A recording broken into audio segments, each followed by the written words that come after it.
and the pools. Go for the oohs and the ahs. Go for the bubbles and the bubbly. Go for the story and the stories. Go for the win. Go to Ocean Casino Resort. Book your trip at theoceanac.com.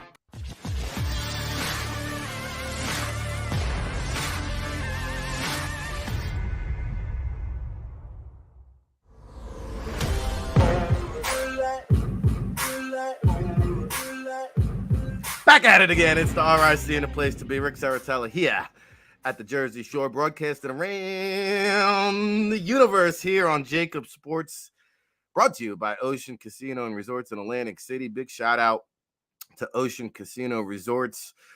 Big shout out to JAKIB Media. Big shout out to all my chat room people for waking up with us today. Let's ride, Jeremiah. Welcome to the Football Playbook Part 4 here on this September 1st. 2022. You know how we do. Always bringing you the names you need to know first since 2002. That's what we do over at the NFLDraftBible.com. I'm excited because we get to sprinkle in some NFL draft talk today. My guy, Dane Vandernat, will be joining us in about 20 minutes or so. We got some phenomenal Thursday night football. I mean, are you kidding me? Thursday night football, we got the backyard brawl, Pittsburgh and West Virginia, first time in over 10 years. We'll talk about that. Penn State at Purdue. I mentioned, I went over to Happy Valley a couple weeks ago, wrote up 23 players that I'm keeping an eye on for 2023 NFL draft and beyond. A couple Eagles targets there that we might discuss. And of course, my guy Emory Hunt from CBS Sportsline, CBS Sports headquarters, of course, the football czar. If you're familiar with the football game plan, Emory Hunt, always bringing extensive knowledge. So we're going to chop it up with him. And we'll have Gail Saunders from 4th and John. I'm sure you've been tuned in to the Around the NFC East show that kicks off at 7, followed by Mac and Mac Birds 365 from 8 to 10. We're taking you up to the 12 o'clock hour with the sports talk guys. And they're talking a lot of Eagles. We'll talk some Eagles here. We'll keep our pulse on the national scene.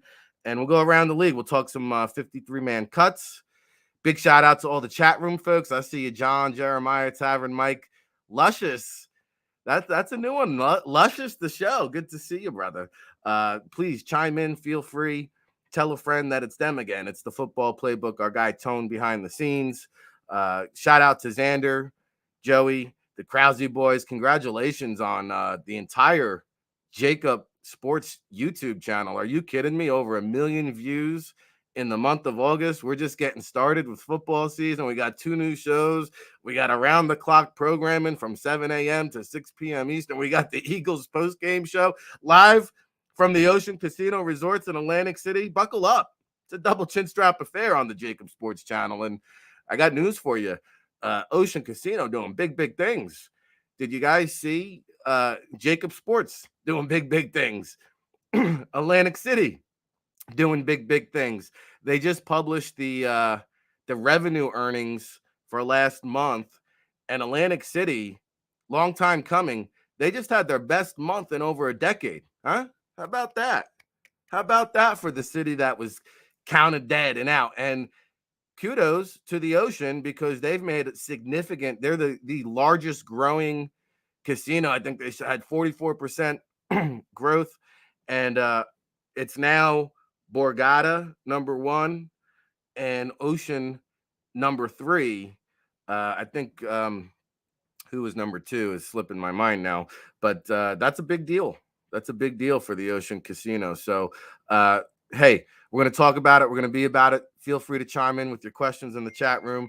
I've got some NFL predictions today for you. We're going to go get a segment in here with my preseason predictions. We'll do some over-unders on the win totals. I'm looking at a couple great value plays if you're into that kind of thing. So we'll get down on that. Brian Westbrook, the player engagement ambassador, I believe, hired by the XFL yesterday. Rest in peace, Stephen White. I think he was only like 48 years old. Selected by the Philadelphia Eagles back in 1996. He did play, I think, mostly with the Tennessee, and he was with the Jets. He was chosen by the Eagles in the draft. Really wasn't on Philly for long, but he died unexpectedly, I think, at the age of 48. Really young guy. So thoughts and prayers to the White family there. What else? Jason Peters in for a visit with the Dallas Cowboys. You talk about old desperado Jerry Jones down there in the DFW, man. They're trying to patch up that offensive line, which, oh, by the way, I'll get into this more, but when you look around some of the odds makers in Vegas, the Eagles now, I've seen them neck and neck, tied for the Cowboys to win the division. Most of the sports books still have the Cowboys slightly ahead of the Eagles, but there are sports books now that have equal odds for those Cowboys and the Eagles to win the. So Chauncey Gardner-Johnson moving that needle over to the other side, and we'll get into some of that. How about Ian Book and LaMichael Pirine, two former draft picks being scooped up by the Eagles practice squad? We'll talk more about that with Gail Saunders later on in the show. Of course, Emery Hunt will weigh in. He had a bold prediction. I can't wait until we get that. And of course, yes, Jalen Reagor is gone. Didn't Howie Roseman play a great poker face? Sat there, sung his praise all preseason, stood up there at the podium the other day, talked about what a great player Jalen Reagor is. I mean, come on. Kudos to Howie Roseman. He pulled it off, got a pair of draft picks for a disposable part, a guy that was, quite frankly, useless. I mean, what good was he? He wasn't a good punt returner. Couldn't play wide receiver. What good was he? So, hey, he'll get to play alongside Justin Jefferson over there in Minnesota, understand what a wide receiver one really looks like, understand what a wide receiver in general, an NFL level wide receiver looks like. But I know the Vikings were desperate, so they're going to try to roll the dice on Jalen Reagor. God bless him. And, we'll see what that means for the punt return. Could it mean Brenton Covey? Could it mean Devin Allen? Could it mean Kenneth Gainwell? Could it mean Quez Watkins? I think it's up to be determined. We shall see. But I want to kick things off with this Russell Wilson news because there are ramifications here. We talk about Jaylen Hurts, what a good season could mean for Jaylen Hurts. What kind of money could Jaylen Hurts be reeling in? Well, today's Russell Wilson contract could be an indicator. And so 5 years, $245 million extension, $165 million guaranteed. This brings his deal in Denver now to 7 years. Tone, behind the scenes, how old is Russell Wilson? He's got to be in his 30s, right? He's got to, this has probably got to take him close to 40 years old. 7 years, $296 million, which basically is just a hair below Aaron Rodgers' $50 million a year. Russell Wilson coming in at $49 million per year. Again, $165 million guaranteed. Aaron Rodgers was 4 years, $200 million with $153 guaranteed. Kyler Murray, 5 years, $230 million, $160 guaranteed. So, this is what it is. I mean, if you want a franchise quarterback, Deshaun Watson got $230 million guaranteed. So still not, Russell Wilson's contract's not near that in terms of guarantees. But the bottom line is this: a top tier quarterback is going for $50 million these days. That's the going market rate. And, the fact of the matter is, when you talk to these captologists or these guys that track the NFL salary cap with all these new TV deals, the salary cap for next year is projected to increase. It's $208.2 million this year. It's projected to increase $225 million in 2023, and then it jumps up. They're projecting $256 million in 2024. So when you say, hey, well, if Rodgers and Wilson are worth $50 million, well, then Hurts is worth maybe $40 million. Well, not so fast, my friend, because the salary cap keeps going up. And some people believe that's why Lamar Jackson who claims the Ravens didn't offer a big money contract. Reports are they did offer a big money contract. Then you hear talk that, hey, maybe he's just waiting it out until the salary cap goes up to make even more. I got news for you. Lamar Jackson will want more than Aaron Rodgers. So that's the decision the Baltimore Ravens are going to have to make. Is Lamar Jackson, who can't complete a pass more than 20 yards, worth more than $50 million a year? What you doing, big boys? I got news for you. I was thinking 35, 40 million a year for Jalen Hurts. I think with the salary cap increasing, if this team wins a playoff game, Jalen Hurts will command 5 years, 200 million, no doubt about it. That's the market rate.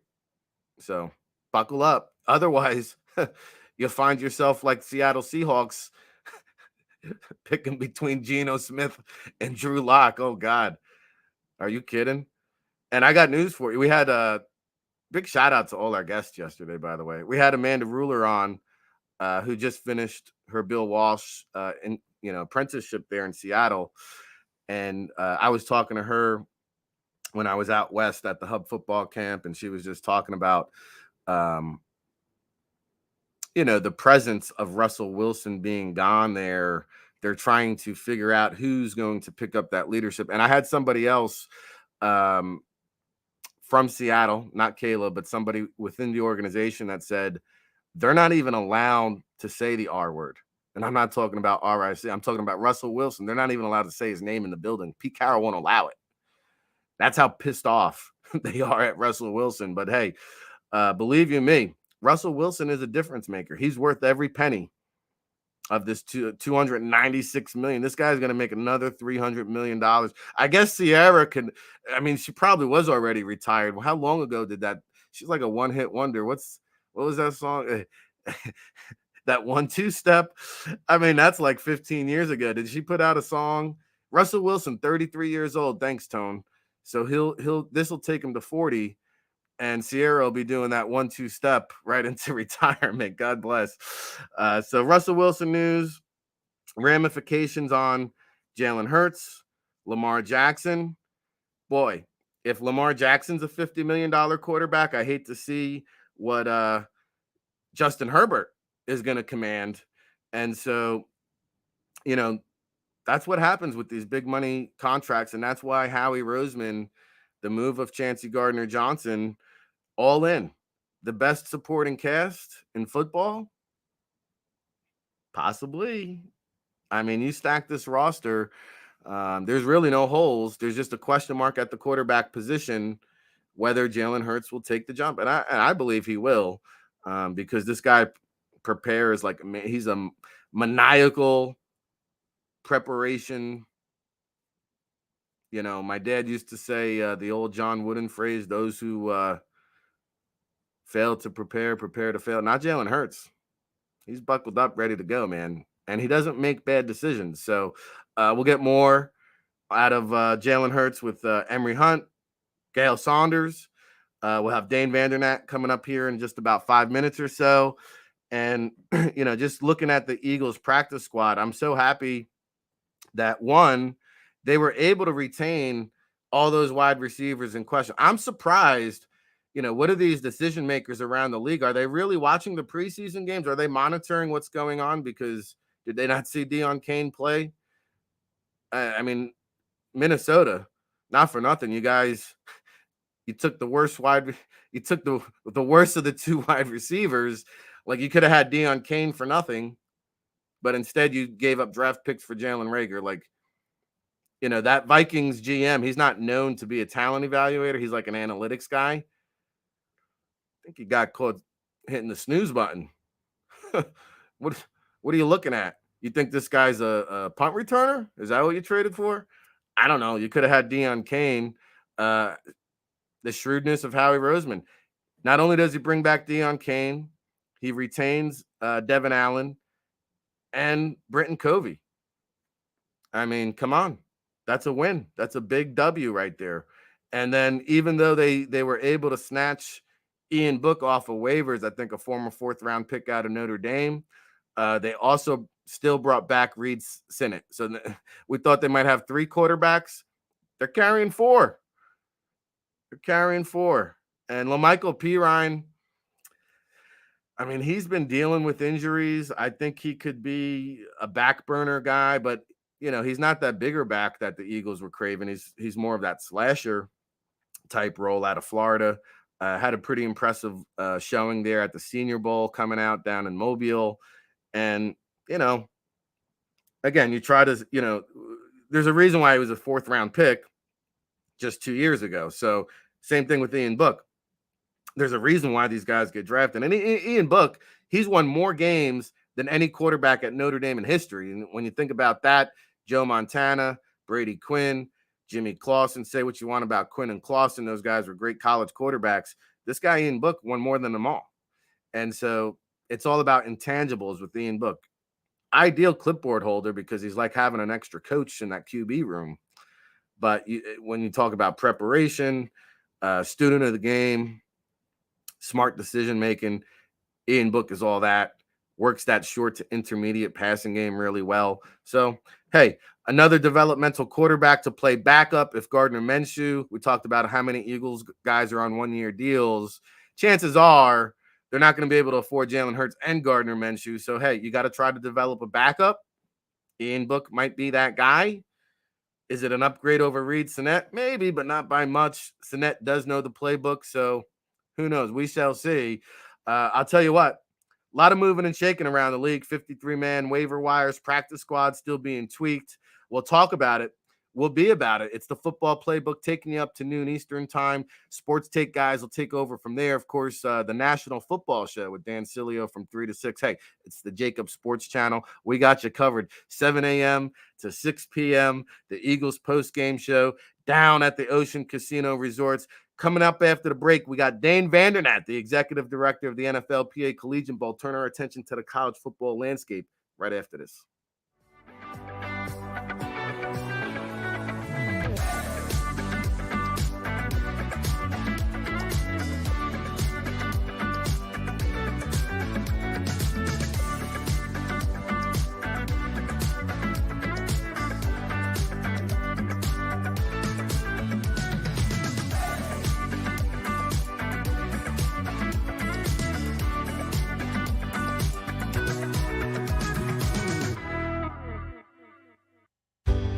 Go passionately.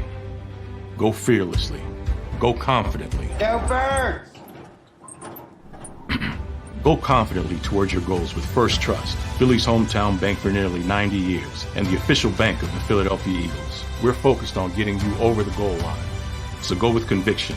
Go with trust. Go Birds! And go forward with us by your side. First Trust Bank, the official bank of Philadelphia dreams. Oh, and go Birds.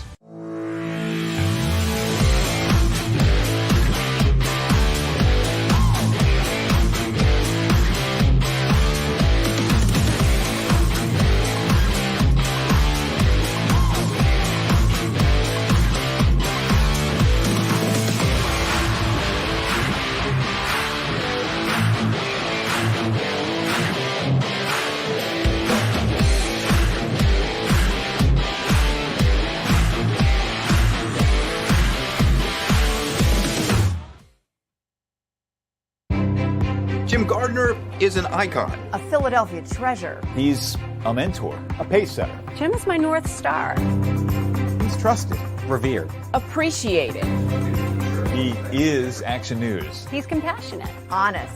And fair. He is extremely dedicated, Motivated. And always seeking the truth. He's also funny.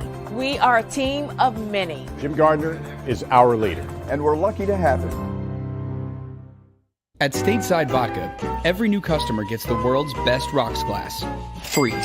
You're telling me that bottle is cut in half? You could say that.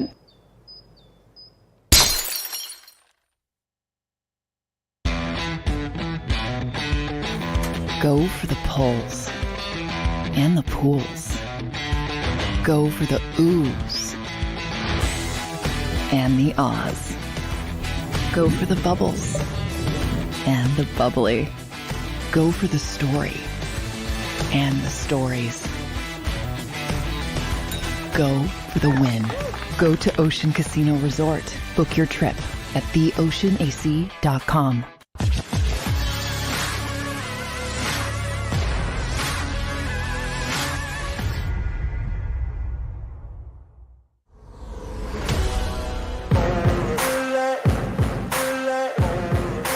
Back at it again. The Football Playbook here. Ric Serritella breaking it down, chopping it up.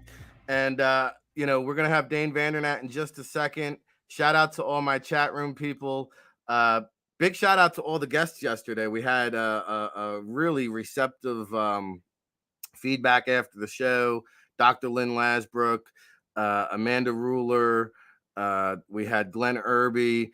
And then Kayla Santiago, who brought the heat with the Eagles talk. I see the chat room really liked that spot. Well, I got some Football Playbook breaking news for you here today. I spoke to Kayla after the show yesterday, and it's official. I think this is going to make the chat room very happy. Kayla Santiago will be with us every Wednesday during the season, recapping the Eagles. Buckle up. It's a double chin strap affair. Hey, it's always a double chin strap affair here on the Football Playbook when we have Dane Vandernat, the executive director of the NFLPA Collegiate Bowl. Strapping up, buckle up. Welcome on into your Football Playbook debut, Dane. How are you today? Hey, Ricky, I'm doing great, man. Great to be on with you, and congratulations on the Football Playbook. Thanks, brother. Checking in. Good in that NFLPA polo, my man. Yeah, representing. And you got the Nike on one side and PA on the other. I feel you. I feel you. We're matching, brother. We're matching. That's right, man. So I want to get into some college football. I want to get into some of the 53-man rosters and practice squad additions from all of our NFLPA Bowl alumni. But for those who watched my old show, The State of Football, you are a regular here every Thursday. You'll be a regular here with us every Thursday again on the Football Playbook. Of course, 10 years in the front office with the Oakland Raiders, now the Las Vegas Raiders as the pro personnel department there, pro personnel director. And now what are we on, year 4 with the NFLPA Bowl? Year 4, baby. Time is flying by. And so we had 23 guys, I think, as of the other day on 53-man rosters. I know you've been keeping tabs with our NFLPA Bowl alumni. What's the latest talent? I know these waiver wire transactions are tough to keep up with, but do you have any updated numbers from our NFLPA Bowl squad? Yeah, we had 2 more of our guys claimed, Rick. So total's up to 25 now on 53-man rosters, which is, awesome for our guys. Excited for this opportunity for them. As you and I and our listeners know, Rick, that this is just the starting point, right? In the National Football League, every single day, you've got to earn your roster spot. You have to justify why they're going to pay you north of $600,000 a year. So if you want to make that type of money, you got to perform, obviously, in the clutch on game day. But, for so many of these rookies, a lot of them have not been asked to play special teams to date in their college career. They were the best player on their team. They were obviously an integral part of that team and their success. So a lot of them weren't asked to play on special teams. But as you and I know, my man, that's the first thing they're going to be asked to do. Because as we know, if you're not a starter in the National Football League, the only way you're suiting up on Sundays is by participating in that kicking game. So for these guys, it's going to be important for them to continue to show out and continue to earn that roster spot that they've already achieved. Yeah, and I see some teams in the NFL kind of poo-pooing the special teams units, maybe not putting as much emphasis and value because the return game has been somewhat devalued. I still think it's 1/3 of the game very strongly. And, when you look at the NFL rosters, 1/3 is usually between 27 to 33% of every NFL roster, believe it or not, are undrafted free agents. In fact, I saw a number floating around yesterday that said there was more undrafted free agent signings that made 53-man rosters than 6th and 7th round draft picks combined. How about that? Yeah, I mean, it's not surprising because as we know, the undrafted free agents comprise the largest component of NFL rosters right now. Obviously, there are only so many 1st, 2nd, 3rd, 4th, 5th, 6th, 7th rounders in the NFL, but undrafted free agents, look, you've got these guys, right? And obviously we're real proud because I'm not sure exactly how many of our 25 guys run drafted, but Joshua Ross, for instance, from Michigan, linebacker that made the Baltimore Ravens. Okay, well, obviously he went from Jim Harbaugh coaching him at Michigan to John Harbaugh now coaching him in Baltimore. And what's the common denominator outside of the last name of the head coaches? It's that he is balls to the wall, pardon the expression, hair on fire, running down on every single kick unit. He's not going to be a starting linebacker in all likelihood for the Baltimore Ravens this year, but he is going to be a standard bearer on special teams. So for guys like Joshua Ross, he's making it as that. And you've had a number of guys, Pittsburgh Steelers, Indianapolis Colts, New Orleans Saints, Carolina Panthers, all keep an NFLPA Bowl, alumni that were just that mainstay, gonna make a 53. They're gritty, you may want better as a starter, but you can't get this guy out the building type. So real proud of these guys for obviously putting themselves in that position. Well, you mentioned the word gritty, so I got to go over to Dan Campbell and the Detroit Lions because they got one of our guys who became a star of this Hard Knocks, Malcolm Rodriguez. And you mentioned special teams. He comes into camp, a 6th-round pick, makes some plays on special teams, say, hey, you know what? This guy's making some plays. Let's try him out at Mike. And he comes in and just is a tackle machine. He lights up the preseason. And you saw Kevin Shepard, the linebacker coach, Aaron Glenn, the defensive coordinator. They've pretty much have anointed him the starter. I mean, he's a 6th-round pick, makes his presence felt on special teams, catapults right into the starting lineup there for the Detroit Lions. And it comes as no surprise, just understanding Malcolm Rodriguez, his intangibles, Rick, are, as you know, they're off the charts. And that's exactly what the Oklahoma State football staff alerted us to last year, that this guy was the first team all Big 12 coaches.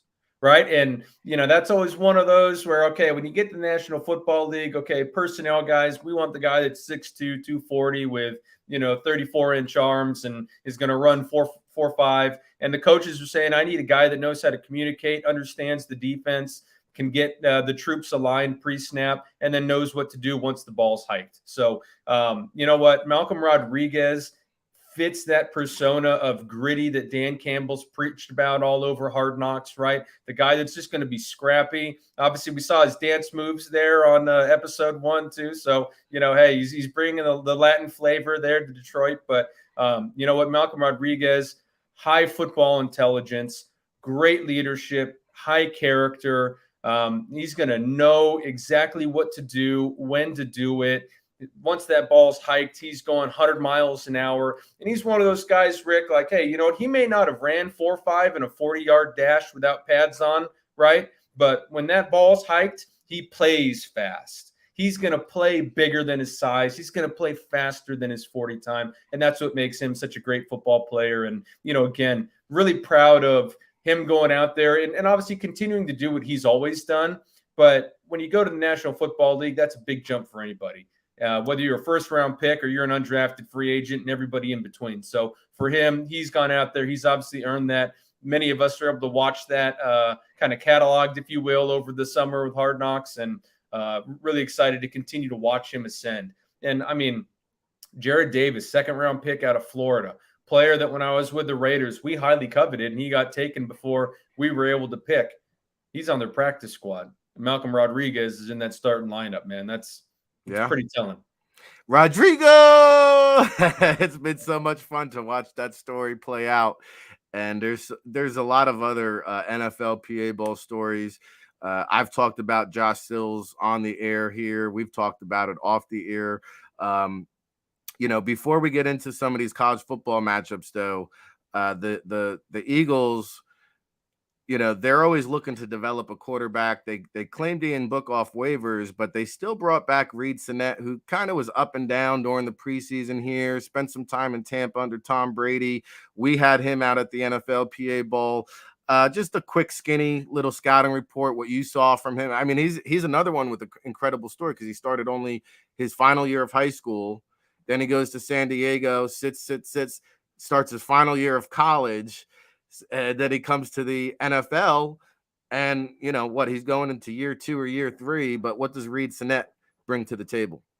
I think he brings a lot of the similar characteristics that we're talking about with Malcolm Rodriguez. And, obviously, Reed has a little bit better size, right, for prototype, if you will. He's 6'2", 220-pound guy, MVP of the NFLPA Bowl a couple years back, Rick, when we were out there.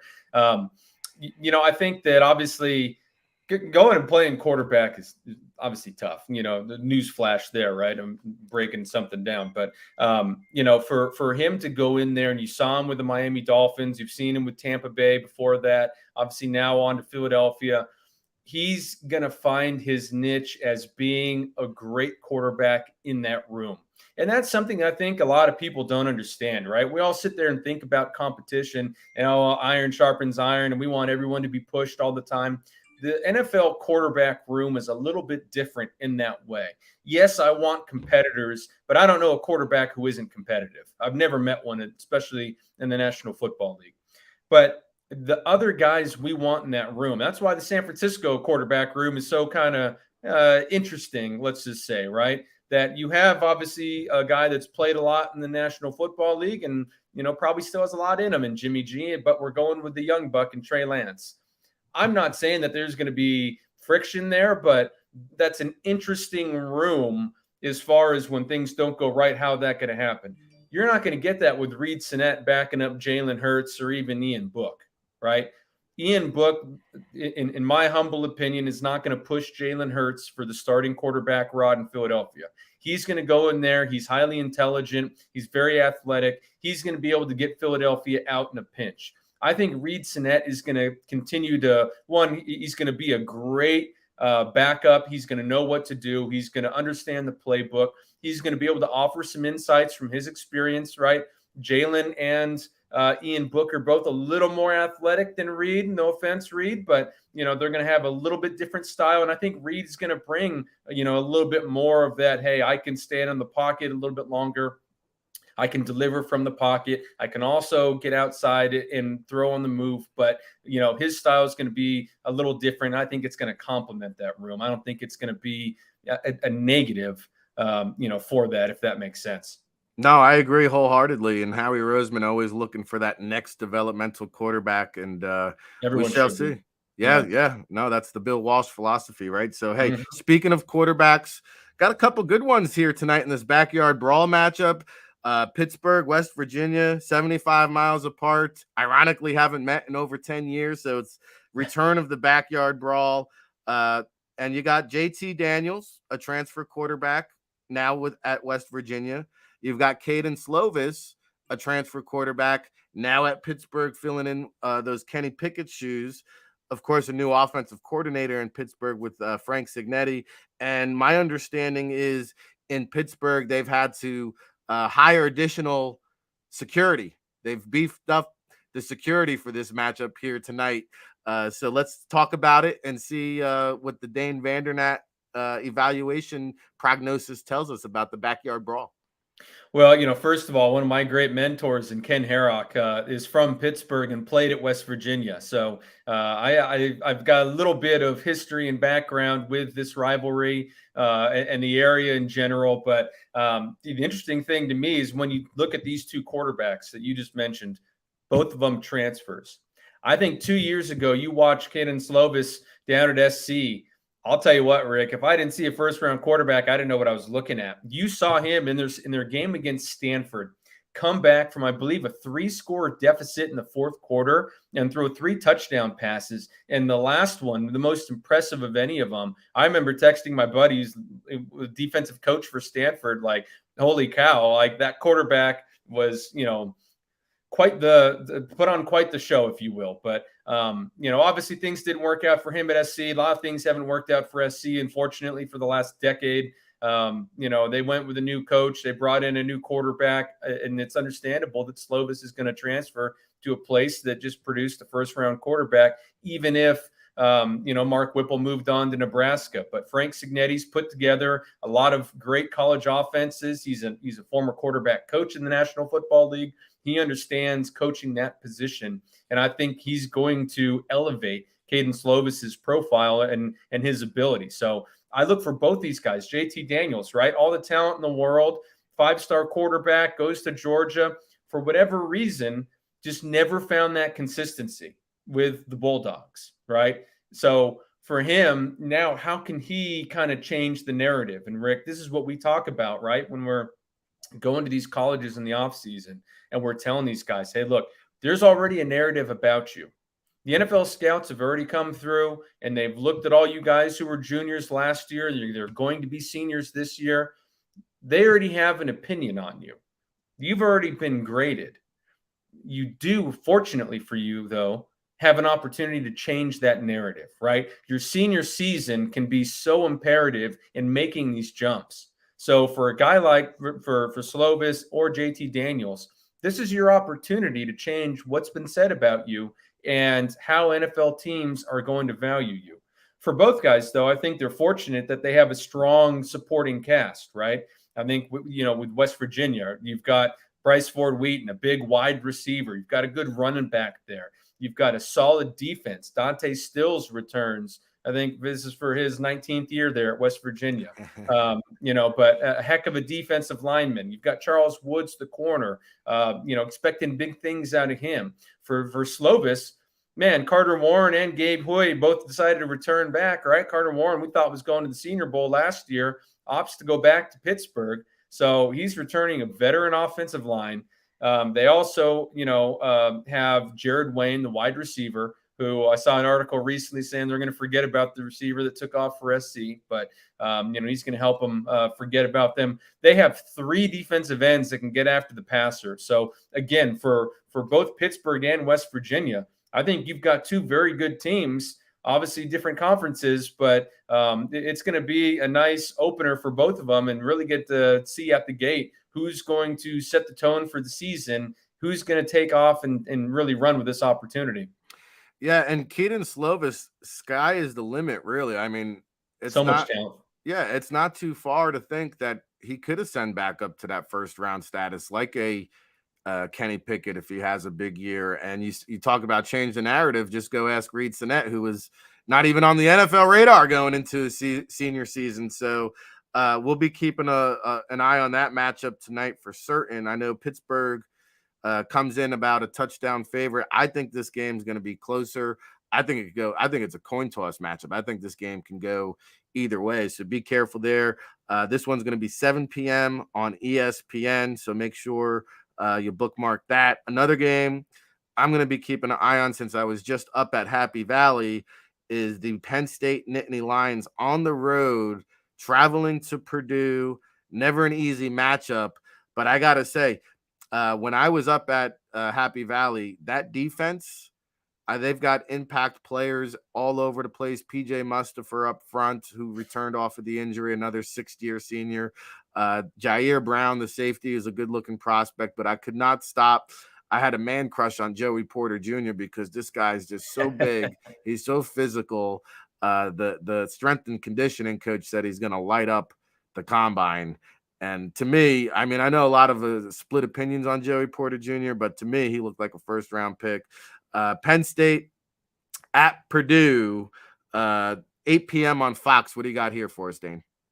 Well, I mean, again, I think you got a great opportunity for some senior quarterbacks, right? Got Aidan O'Connell, who really up till this point had been going back and forth in kind of rotating games a little bit. He finally kind of ascended to the number 1 guy last season for Jeff Brom there at Purdue. But, again, Purdue has a lot of talent, around Aidan O'Connell. They've got a big receiver. They've got an outstanding corner with just rare size. I don't know what's going on this year, Rick, but we've got some 6'2", 6'3" corners this year that are seemingly popping up at all sorts of schools. It's going to be really interesting. We know in the NFL, they like the trend of those big corners, but you've got Aidan O'Connell, at Purdue. You got Sean Clifford at Penn State. And, Sean Clifford, I think to this point in his career, no offense to him, but he's always left you wanting a little bit more, right? It was always, okay, this is going to be the year. This is going to be the year. This last year, 2021, right? Hired a new offensive coordinator, supposed to really get the most out of them.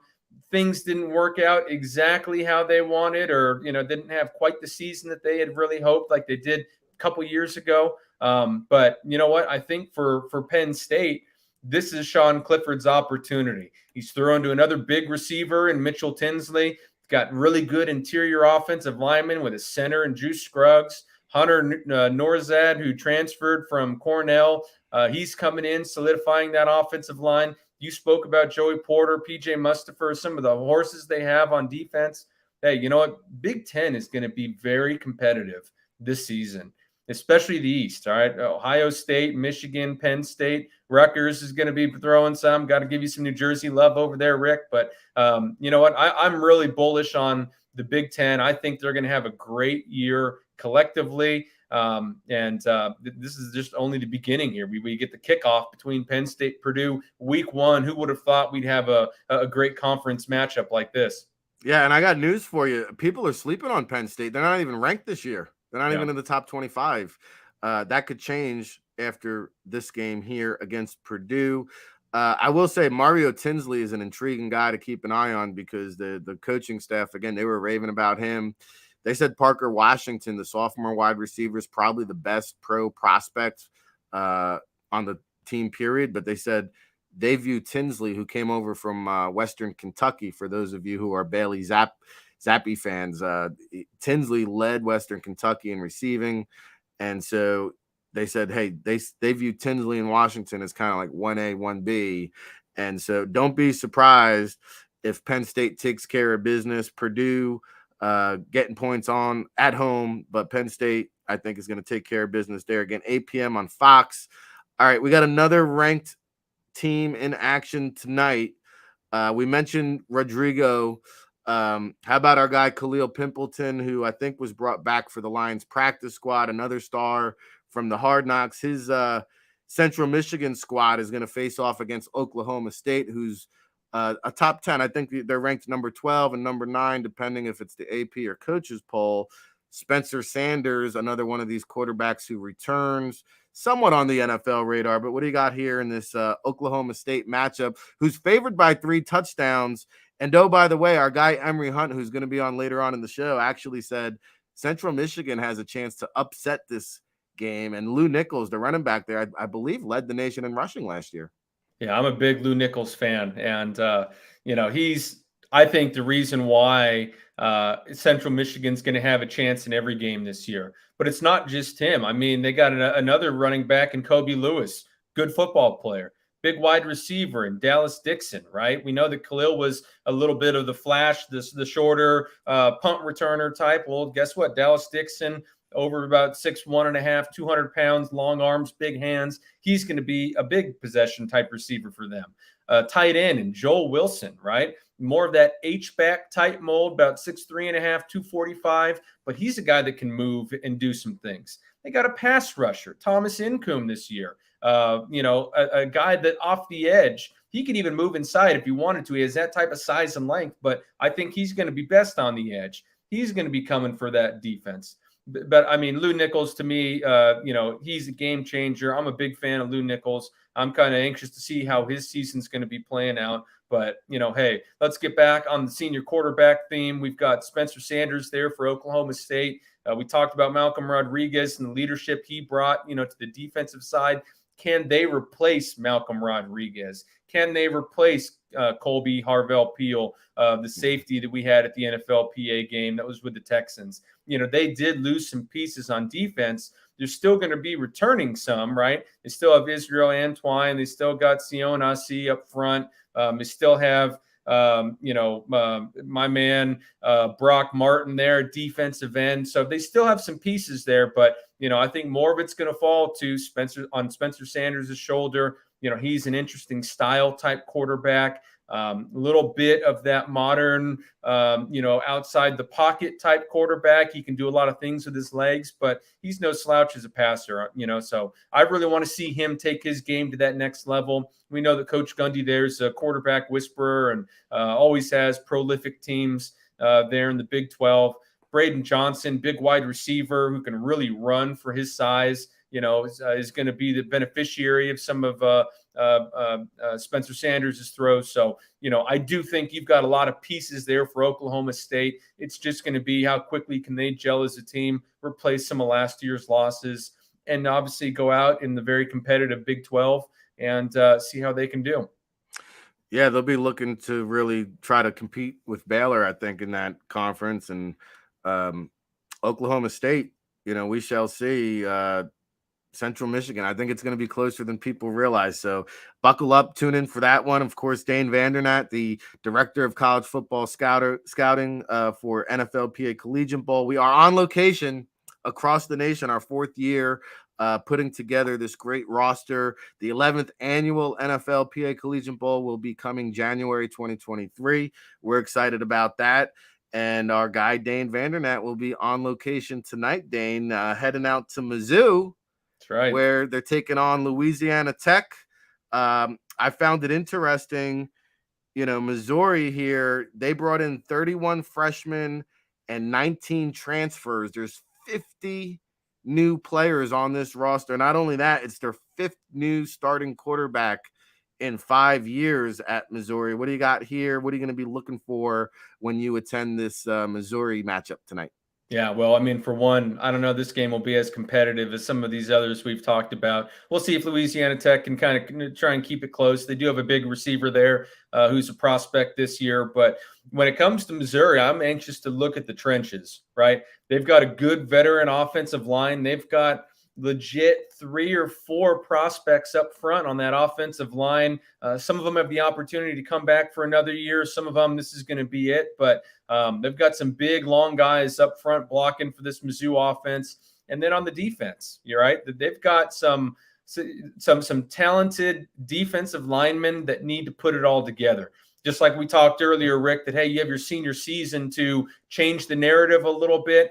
I hope that they're going to take advantage of this, right? You've got guys like Trajan Jeffcoat, Isaiah McGuire, Darius Robinson, Relis George. You've got some big men up front there who have NFL bodies that can play on Sundays.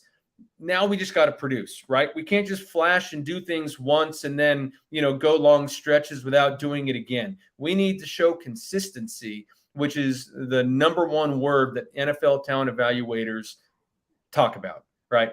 Can you do it consistently? Can you do it play after play, game after game, early in the season to long in the season, when the game's on the line? How are you producing? Because that's what's important for the next level, right? Can't just flash. We got to be able to do it frequently. So for these guys, Darius Robinson has one of the prettiest looking bodies that you could imagine, right? Isaiah McGuire, on the defensive end side, one of the prettiest bodies you can imagine. Low production last season, right? Starter, low production, SEC. You're going up against horses. I get it. You're going up against, the best of the best in the Southeastern Conference, but we still need to be able to overcome our opposition and make plays when the game's on the line. So, Mizzou, hopefully, they're able to turn around. I think, the coach over there, Eli, he's phenomenal. He brings a really fun offensive system. I've enjoyed watching him from his App State days. Now over here to Mizzou, I think this is year 3 for him. So really hoping that he's going to get this team to hit their stride. They've got a lot of talent, but now it's time to produce, Rick. Yeah, he really had Appalachian State roaring, so he's trying to turn around that Missouri team. You're right. Reliability, availability, probably, sounds so simple, but probably the 2 best attributes you can have. Over here taking notes, always a note-taking session. It's Tutorial Thursday with Dane Vandernat, and make sure you follow him at DVandernat. You see the Twitter handle there. He'll be on location at Mizzou if you want to follow along with the Scouting Chronicles, and we'll be on location across the nation all season long, searching for talent, assembling that 112-man roster come January for the 11th annual NFLPA Collegiate Bowl. And before we let you go, we had our good friend, the doctor, on yesterday, Dr. Lynn Lasbrook. I know you are now teaching the football GM and scouting course over on smww.com. So tell the folks at home a little bit about that. Yeah, it's a great opportunity, I think, for people to learn about the ins and outs of the NFL and professional talent evaluation and personnel. I'm honored to be on with the legendary John Wooten, who has been in this business well before I was born, and the wealth of knowledge And the wisdom he has is just remarkable. I'm sitting here taking notes every time we're on there, Rick, as well, and just enjoy thoroughly listening to his perspective, all of his experiences. And these are the things, that I think make he and I a pretty good duo. I don't have nearly the wealth of knowledge or the capacity that John Wooten has, but I have a different experience, right? My come up in the National Football League and working my way up through the Raiders, a little bit more modern. He's got, obviously a little more old school, former player. He used to block for Jim Brown on some of those great Cleveland Brown defenses, coached by legendary coaches there in Cleveland. And, for him, he brings an awesome perspective, and then I try and help out as much as I can and provide guys with a little more modern take on working your way up through an NFL organization, how to get a start, some of the qualities teams are looking for, the time frames that are involved here. So just a wealth of knowledge that we try to collectively drop, and he does a much better job than I, Rick. But, it is a, great opportunity for anybody to learn about some of those ins and outs and to really try and glean some experience here. No, listen, I spoke to John Wooten about 2 years ago on the phone, and it was probably a 2-hour conversation. It flew by felt like 20 minutes, and I learned so much there out of John Wooten. Did we lose Dane? Did you give him the hook there, Tone? All good. We were going to wrap it up anyway. Dane, if you're in the green room, appreciate the time. That's Dane Vandernat, everybody. There he is. Yeah, sorry, buddy. No, all good. And yeah, so Wooten has forgotten more football than I'll ever know. And so we bumbled the promo code when Dr. Lynn was on yesterday. But if you like what you hear from Dane, we had Aaron Schatz on, who teaches the football analytics course. You can go to smww.com. Exclusive for JAKIB Sports listeners, Draft Bible 22, all lowercase, Draft Bible 22. You can save $300 off any smww.com course. How about that for the people with the parting shot, Dane? We'll be doing this every Thursday here on the Football Playbook. I kept you a little overtime today. We'll try to do better next week, my man. Rick, always my pleasure jumping on here, and I'm happy to run overtime whenever we need to. Absolutely. Safe travels over there to Mizzou. Thanks, buddy. All right, there you have it. Dane Vandernat. If you like keeping tabs on the college football landscape, want to know which players you need to watch tonight and over the weekend, we'll have Emery Hunt coming up next. It's the Football Playbook, taking you up to noontime Eastern with the Sports Take guys, brought to you by Ocean Casino and Resorts in Atlantic City, home of your Eagles post-game show. We're going to pay some bills, come back right after this.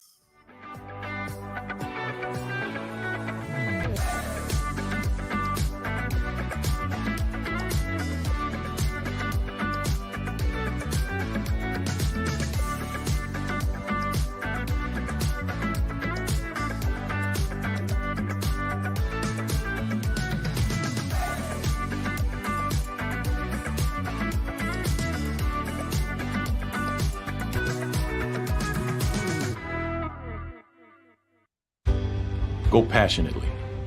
Go fearlessly. Go confidently. Go Birds!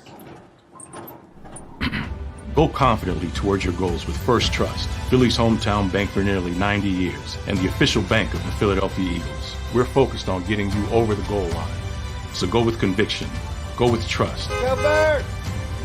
And go forward with us by your side. First Trust Bank, the official bank of Philadelphia dreams.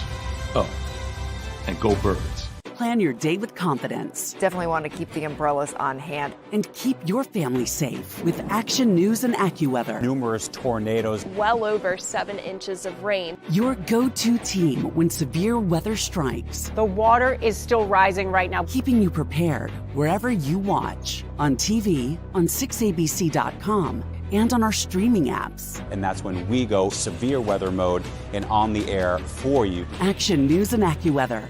The team you trust. In Philadelphia, we celebrated the miracle with pride only 5 years ago. And then the following morning, IBEW Local 98 members went back to work, building this city, rescuing our communities from decay, and inspiring the young men and women of the region to take pride in who we are. Like the Cats, Local 98 members believe in hope. To learn more about who we are, what we do, and career opportunities with Local 98, visit us, ibew98.org. At Stateside Vodka, every new customer gets the world's best rocks glass, free. You're telling me that bottle is cut in half? You could say that.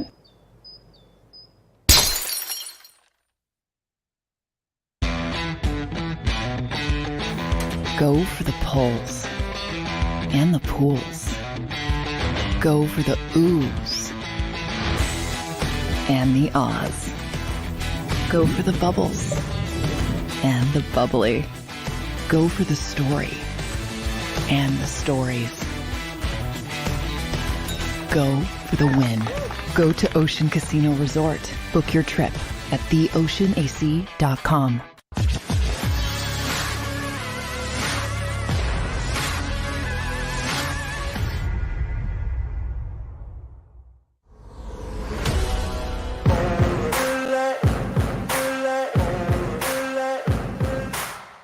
Back at it again. It's your boy RIC here on TFB, riding out till 12 o'clock till the sports take guys take over from there. Hey, it's your annual reminder or your daily reminder. Hit that like button. I heard we got close to 100 yesterday. You going to put your boy over that 100 barrier today? Come on. Come on, baby. Show your boy some love. Hit that like button. Smash it, bash it, mash it, clash it, trash it. You know what the deal is. Hey, we're going to have our guy Emery Hunt in just a moment, followed by Gail Saunders from 4th and John. Don't worry, the Eagles talk is coming. But a great spot out of Dane Vandernat. Always a learning experience, and always love getting some additional homework with some of the prospects that I'll be watching tonight. Can't wait for the college football action there. Couple things he said that I want to mention on, or one specifically, is he talked about the influx of 6'2" cornerbacks. And I specifically remember the Richard Sherman year, because I think he was a Senior Bowl invite, and I was down there and I said, man, this guy's a first-round pick. He's shutting guys down. He's telling them all about it. This guy out of Stanford had picks all week in practice. Then he winds up going in like the 3rd round. And I remember, if it was that draft or the year after, that you started to see like 6 foot, 200-pound cornerbacks that run in the 4.4 was unheard of until that Legion of Boom defense. And I think that was where you started, you see guys come into the NFL bigger, stronger, faster every year. But I think that's when you started to kind of see this influx of tall cornerbacks who traditionally would play safety normally. But now, as these guys are just incredible athletes coming out of college. I remember the Richard Sherman year. I could count on one hand how many corners were like 6 foot and ran in the 4.4 range. Now, last year, forget about it. They're all 6 foot. They're all 200. They all run 4.4. It's the new norm in the NFL. Just go ask Chauncey Gardner-Johnson. He comes in a shade under at 5'11", but 210 pounds, ran a 4.48 at the combine. There you have it. So that's the evolution of the cornerback position. I saw you guys talking about Trey Sermon in the chat room. Somebody I really did like coming out of Ohio State, and he was another Senior Bowl invite, and I remember he went to the Senior Bowl with an injury that I'm not sure NFL teams knew about, or he didn't disclose it, but he had some kind of broken collarbone, I know, coming out of Ohio State. I believe that really impacted him, at least for the early on part of the season there in San Francisco. Now, they used a whole stable of backs last year. It was a committee approach. I'm not sure if he ever got back to full strength. I'm not out in San Francisco on a regular basis, so not sure why they've soured on him so quickly. But I think he went undrafted because of the injury anyway. But yeah, I agree. I mean, is he worth kicking the tires on? I think so. I would definitely see what's there, but they did bring in LaMichael Pirine yesterday for that practice squad. Philadelphia did. So we'll see what happens. And that was a couple follow-ups there. We're getting close to 11 o'clock. Tone, let me know when Emery Hunt's in the green room. We'll pop him on. And I was trying to get to some of my football predictions. We'll see if we have time later on in the show. If not, we'll save them for tomorrow. And we got a couple more good guests coming up tomorrow. I think we're going to have my guy, Ralph Ventry from the NFL Draft Bible. Maybe we'll do football predictions with him. He'll give us the lowdown on some FCS matchups such as Villanova. If we don't get my guy, my fellow Paisan, hey, we got Italian coaches here in Philadelphia. We got Ric Serritella. We got my guy Mark Ferrante down in Villanova, who I had a chance to see out at the Ocean City scrimmage a couple weeks ago, and just put an inquiry into him this morning. And also to Stan Drayton, the new Temple football head coach. Both Villanova and Temple in action for your Philadelphia area tomorrow night. So hopefully we can pop those guys up. Of course, we'll have Mook Williams, co-founder of Vayner Sports, and my partner at NFL Draft Bible Consulting, retired certified NFL PA agent. He's going to have a beer review for us tomorrow. If you follow Mook Williams on Instagram, his Mookagram is full. It's a chock full of beer reviews up there. So we're going to have some fun tomorrow. We're going to bust open some soda pops here on the Football Playbook, and that's going to be a Friday tradition. So come prepared, come ready, come buckled up with your state vodka glass, and we're going to pour a little out for the homies. And next up, I have one of my homies. He is the czar of the playbook, joining us on the Football Playbook, Emory Hunt, Football Game Plan, CBS Sports, always moving and shaking. Good morning, Emory. Thanks for hopping on, brother. Good morning, Rick. Good to see you, man. Looking all fresh and everything. Love to be on the show. We're trying over here. I don't have the Emory Hunt suits on. Little too early for you to get dressed up, but you're always styling and profiling like Clyde Frazier, and always a pleasure. I know you're all over the place for CBS HQ. I know you do some broadcasting for ESPN. We got a whole slate of matchups on deck for this upcoming weekend. Are you going to be on location broadcasting any games this weekend? I only have a high school game this weekend. It's in East Pennsboro, Pennsylvania, so right outside Harrisburg, getting over there Friday night. And on Saturday, I'm all over CBS Sports HQ breaking down week 1 of college football. Yeah, you are all over it, and I want to pick your brain on that in just a second. But hey, the Football Playbook show here, my new audience is getting used to some of my old regular guests, but we do have a slew of people that might be being introduced to you for the first time. They shouldn't be, but if they are, just tell the people at home where you're from, where you're repping, what you do, some things you got going on. Born and raised in New Orleans, played my college ball at the University of Louisiana, home of the Raging Cajun. That's a jersey you see in the background, my old stomping grounds. And lived in Jersey since 2005 and started Football Game Plan in 2007. We just celebrated our 15th year anniversary. So we're excited about that. Started grinding on the website. YouTube, we started in 2009 before anybody was out there on YouTube. Podcasting before anybody was out there in 2011. Kind of snowballed into some TV opportunities. And next thing you know, I'm broadcasting college football games. And you now see me on CBS Sports HQ and also all over TV, whether it's digital TV, cable television, satellite television. It's been a tremendous glow up since we started back in 2007. Yeah, it's a can't stop, won't stop situation. And I'm always crossing paths with Emory on the scouting trails. We're both zigzagging the country throughout the year. So always a pleasure to talk football with him off the air, and always a pleasure for my listeners on the air. So let's do some of that. Now, we're very Philadelphia orientated here at the Football Playbook. So we're going to kick off with some Eagles chatter.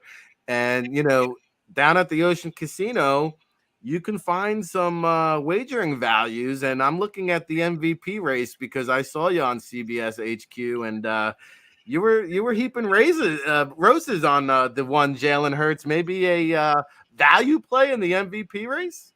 Absolutely. It's always fun to watch the national media and then the public disrespect these quarterbacks that have supreme talent. Your Lamar Jacksons, your Patrick Mahomes, your Russell Wilsons, your Jaylen Hurts. I still feel like the national media and subsequently the fans don't know how to gauge the athletic quarterback. They always view it in terms of, the position is played this one way. But when you have someone that can affect the game on both ends of offense, you're getting tremendous value, for in terms of MVP odds. I was ahead of the curve on Patrick Mahomes, ahead of the curve on Lamar Jackson. So I'm trying to get everyone to get ahead of the curve on Jaylen Hurts. You want to play these odds right before the season, before people start to see the evidence, because a lot of people we know, Rick, tend to be, I need to see it before I saw it already. So if we're telling you right now, Jaylen Hurts is the guy with this stacked offense behind this very good offensive line, the improvements, significant improvements on defense. So that means he's going to get a lot of these bonus possessions back. And if you think, remember, he had like 5 or 6 touchdown passes that were taken back due to penalty, something weird like that we hadn't seen in the NFL. So he was putting up the numbers last year, and now his second consecutive season in the same system, something he hadn't had since high school. I think he's about to go bananas. All right, there you have it. When Emory Hunt says it, you better pay attention. So you're looking for a good value play in the MVP race. Jalen Hurts it is. And, he accounts for a lot of touchdowns, both via the air, and I think he had maybe 10 last year via the ground. So we shall see. While we're talking Eagles, then let me ask you this, because they went out and got Chauncey Gardner-Johnson. Shout out to the Prez, Zach Petraw. His poor Vikings scooped up Jalen Reagor. But Chauncey Gardner-Johnson moved the needle a little bit, because I checked out some of the sportsbook odds, and where Dallas was the clear-cut favorite in their opinion to win that division, some sportsbooks now have moved the Eagles even or neck and neck with the Cowboys. How do you see the NFC East playing out here? Yeah, that's the biggest telltale sign, right? When you look at Philly on paper, they have a really good roster on both sides of the ball. Dallas has a really good roster, but they also have the experience. We've seen Dallas, win the division before. We've seen them win with this particular roster they have now. Now, granted, they're going to be dealing with a few injuries, some key ones, but for the most part, we've seen this team perform. We still haven't seen the Eagles perform yet in this iteration in terms of all the pieces that they've added, but you love the fact that they've added talented players on defense. I thought that was a major issue last year, more so than people want to make it about the offense. It was the defense couldn't stop anybody. So you improved on defense on paper, and if it plays out how it looks right now on the 2 deep, then you have to side with the Eagles. It's going to become a situation where if the Eagles can split with the Cowboys, they win the division. If they don't split, if they get swept by the Cowboys, then the Cowboys win the division. That's how razor thin I see this division. I think both teams will go to the playoffs. Both teams have a legitimate shot to go far in the playoffs, but in this division is all going to be whether or not the Eagles can win one against Dallas. If they can do that, they'll win the division. You're right. That Dallas series could ultimately dictate the division, and if they get swept by the Cowboys, they can forget about winning the NFC East. Not getting a lot of respect in terms of Super Bowl odds. They're not even considered to be one of the top 10 teams according to the Vegas odds, so maybe a little bit of a surprise there in the NFC. But outside of the Eagles, give me an NFC team here. I kind of see the Rams and the Bucks. I know a lot of people like the Green Bay Packers. I'm not a big Aaron Rodgers believer when it comes to winning the big game. I know he's got 1 ring, but what I've seen lately, I'm not putting the Packers in that upper echelon. I am putting the Rams there. I think the Bucks are in a tier 2, maybe by themselves. Is there any other NFC teams that you might put up there as a dark horse candidate? The New Orleans Saints. They've beaten the Bucks every time in the regular season since Tom Brady has gotten there.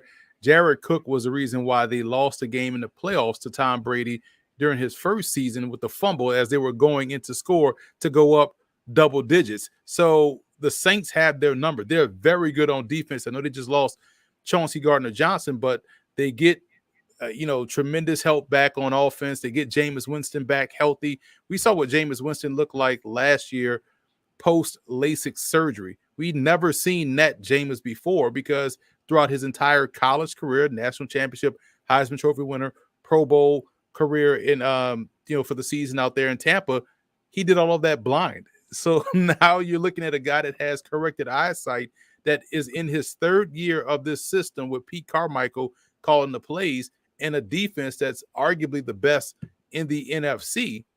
The Saints, they have the confidence, they have the mojo, they have the talent, they've added pieces to that defense. They've gotten the best receiving core they've had since Marcus Colston and Robert Meacham and Joe Horn, all those guys. So you're going far back. This core with Landry, Olave, a healthy Michael Thomas when he gets back out there, and Marquez Callaway, who was their number 1 last year, is now their number 4. Deontay Hardy, who already has rapport with Jameis Winston, and you don't get a suspension from Alvin Kamara all season. Yeah. This Saints team is tailor-made to make a deep run. I think that's your dark horse to get to the Super Bowl. That's a good one. And, Michael Thomas has to be healthy. He also has to be motivated, because I think last year he wasn't really – his head wasn't in the game. And now this year they come in, fresh start. If Winston stays healthy, look out. I think he could throw for 5,000 yards. I really do. I thought he was going to be the NFL comeback player of the year last year. I might have been a year too early there. I could see if he stays healthy, right? There's a lot of ifs there in New Orleans, but if he does, they could be maybe in that tier 2 category. All right, give me a team in the AFC where the NFC is really wide open.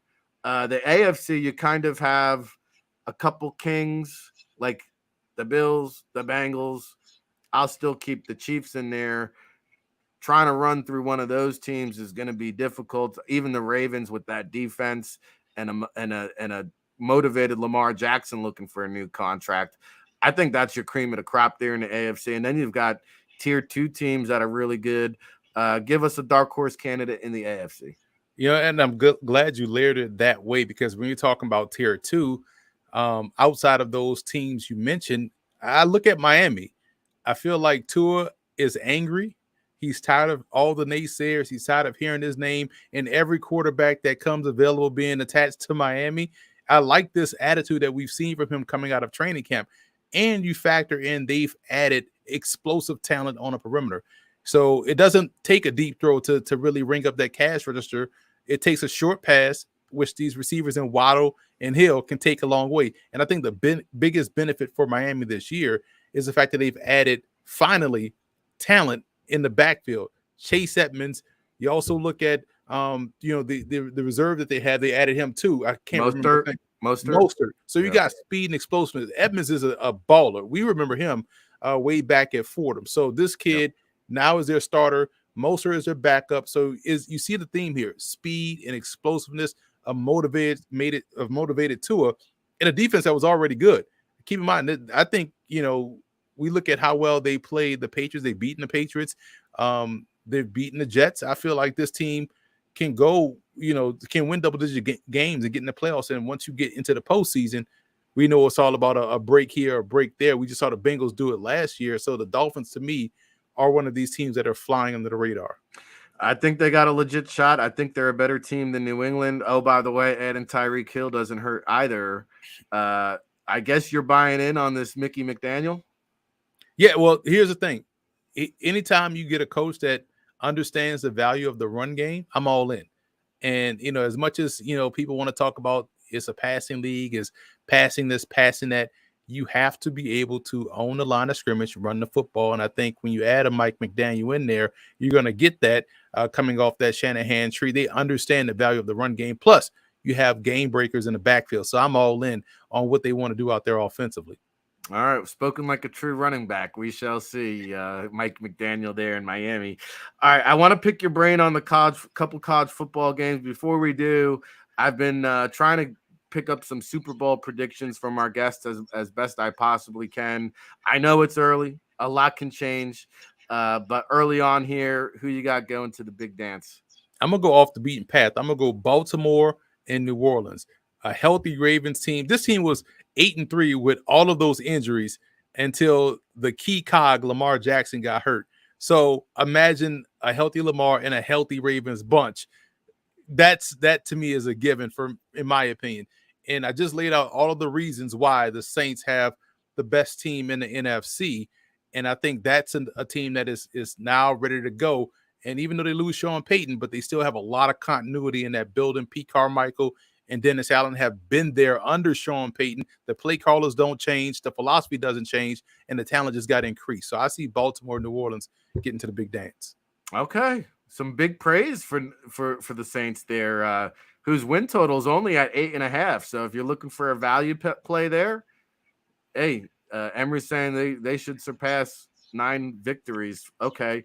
You mentioned Lamar Jackson. Let me ask you about that because speaking of Tua, he was out there liking a photoshopped image of him in a Dolphins uniform. We hear conflicting reports if he wasn't offered a big money contract. The news of Russell Wilson just came down the wire today. $49 million annually. Aaron Rodgers, $50 million annually. The salary cap expected to jump up about $15-20 million next year. What is Lamar Jackson going to command here on the open market? Are the Baltimore Ravens going to give it to him, do you think? That's the great question. Are they going to give it to him? Because he can command just as much as Patrick Mahomes. We're talking about a reigning MVP, has an MVP under his belt.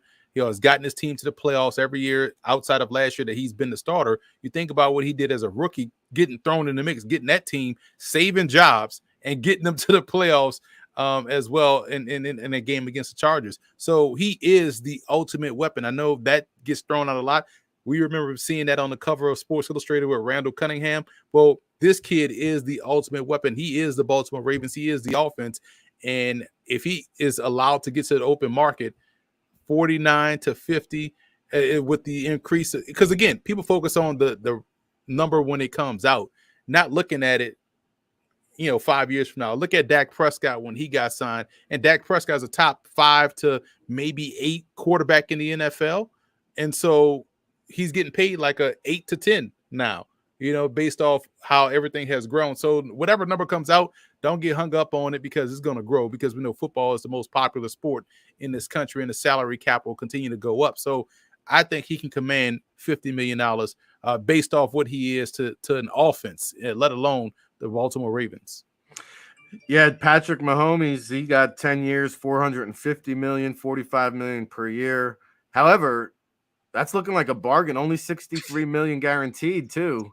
Russell now has $165 million guaranteed coming to him. We already know Deshaun Watson has $230 million guaranteed coming to him. And oh, by the way, Kyler Murray, $160 guaranteed at $46.1 million. I would imagine Lamar Jackson's going to command more than Kyler Murray, especially with that salary cap jumping up. Hey, he's Emery Hunt, the football game plan, czar of the playbook on the football playbook. Switching gears here, we have you for a few more minutes. Let's talk some college football. I saw you on CBS HQ just this morning. We had Dane Vandernat on a minute ago previewing that Central Michigan Oklahoma State matchup tonight. Maybe a little upset in the making.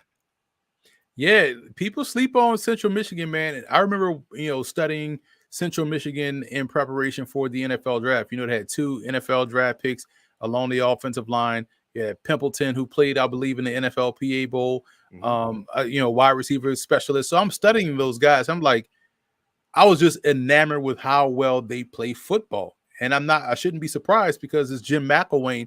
So they're really good up front, foundational, point of attack team on both sides of the ball. Great running back in Lou Nichols, who's an NFL prospect. And their offensive line is still good, despite losing 2 NFL prospects up front. And defensively, they're solid. They're sound, and they're facing the Oklahoma State team that lost a lot of production at the second level, at the linebacker level, along that defensive front. So when you're talking about a team stopping the run and having to stop the run, and now you have to break in some new guys at the second level, I think it's prime for an upset. And Central Michigan doesn't get blown out in these Power 5 matchups. The last time they played Oklahoma State, remember that game was a wild game with Cooper Rush, the Hail Mary at the end. Was it really? Okay. It was Oklahoma State, and that was in 2019, I believe, or 17. And last year, they go toe-to-toe with these Power 5 schools. They don't get blown out. So 21.5 seems like so many points against a team that's solid and well coached like Central Michigan. Hey, you sold me. I'm taking that, and I like the hook too. So there you have it, Central Michigan. All right. Before we let you go, let's look ahead. We'll have more on the upcoming Saturday games tomorrow on the football playbook. But give me a matchup or give me a prospect that you're watching this weekend. Florida, Utah, I am circling that game because, one, I feel like people are underestimating the Florida Gators and what they're going to be able to do with their run game. So this is a fantastic matchup, number one. But I'm looking at Anthony Richardson because I think he is the number 1 quarterback prospect in this draft class. He has a height, weight, speed that you look for, the athleticism that you look for. He's going to take the meteoric rise this year because he's going to be the full-time starter, no back and forth with Emory Jones. He's paired up with a fantastic coach in Billy Napier, who has a supercharged version of Levi Lewis, who was excellent for the Raging Cajuns. I feel like Anthony Richardson is going to put on a show against this Utah team that is still giving up touchdowns to Ohio State in that Rose Bowl game. So I feel like we should see a fun matchup here. I do like Florida to win, but Anthony Richardson is the guy to watch in this ball game.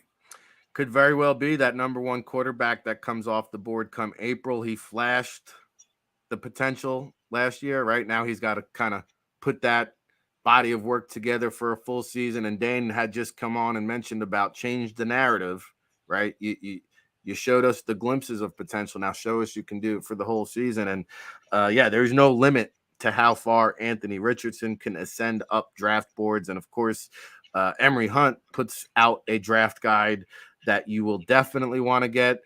You will want to go to Football Game Plan and pick up all his books, listen to all his interviews, subscribe to the YouTube channel.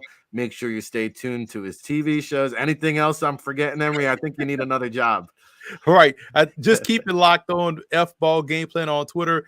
You'll see me calling high school games. You'll see me calling college football games starting next weekend. So we got a lot of fun coming down the pike on Football Game Plan and on that Twitter account as well. Always a pleasure, my man. Enjoy the football week, and I'm sure I'll be talking to you and seeing you around. Looking forward to it, man. All right, there you have it. Emory Hunt, always a pleasure to pop him up here. Hopefully we'll get him on throughout the season. And we're going to have another guest when we come back. Gail Saunders from 4th and John will join us. Before we go to the commercial break, don't forget to hit that like button. Let's get over that 100 barrier today. Come on, buckle up, smash it, mash it, dash it, hit that like. When we come back, I know you've been listening patiently to some college football talk, some NFL talk. You're going to get Eagles talk all over the map here on the JAKIB Sports channel, coming up at 12 with the Sports Take guys, followed by the National Football Show and Dan Cilio from 3 to 6. And you'll get it right here on the Football Playbook when we come back with Gail Saunders, 4th and John, joining us right after this commercial break.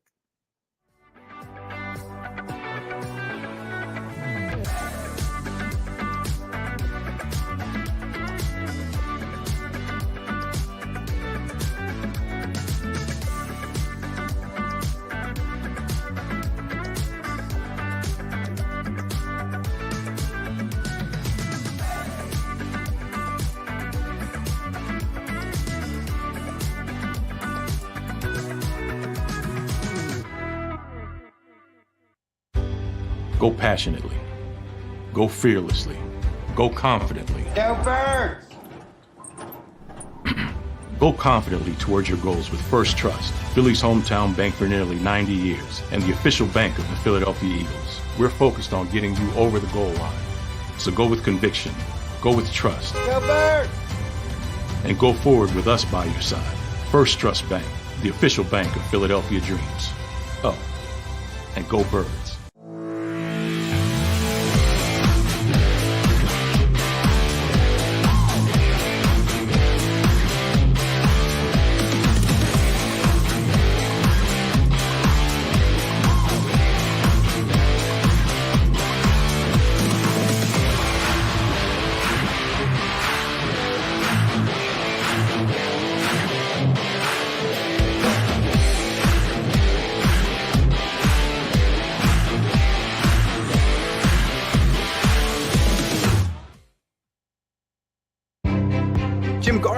Is an icon. A Philadelphia treasure. He's a mentor, a pace setter. Jim is my North Star. He's trusted, revered, appreciated. He is Action News. He's compassionate, honest, and fair. He is extremely dedicated, motivated, and always seeking the truth. He's also funny. We are a team of many. Jim Gardner is our leader, and we're lucky to have him. At Stateside Vodka, every new customer gets the world's best rocks glass, free. You're telling me that bottle is cut in half? You could say that.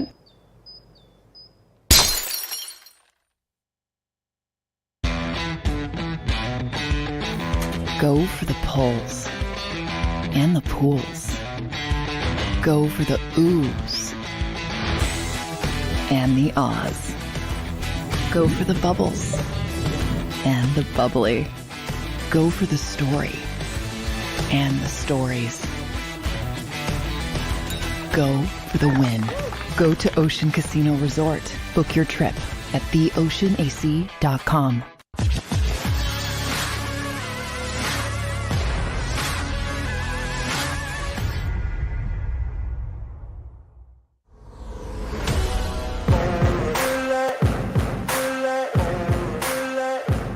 We are moving and grooving here on hour 2 of the Football Playbook Show, presented by Ocean Casino and Resorts in Atlantic City, home for your Eagles post-game show every Sunday. Buckle up.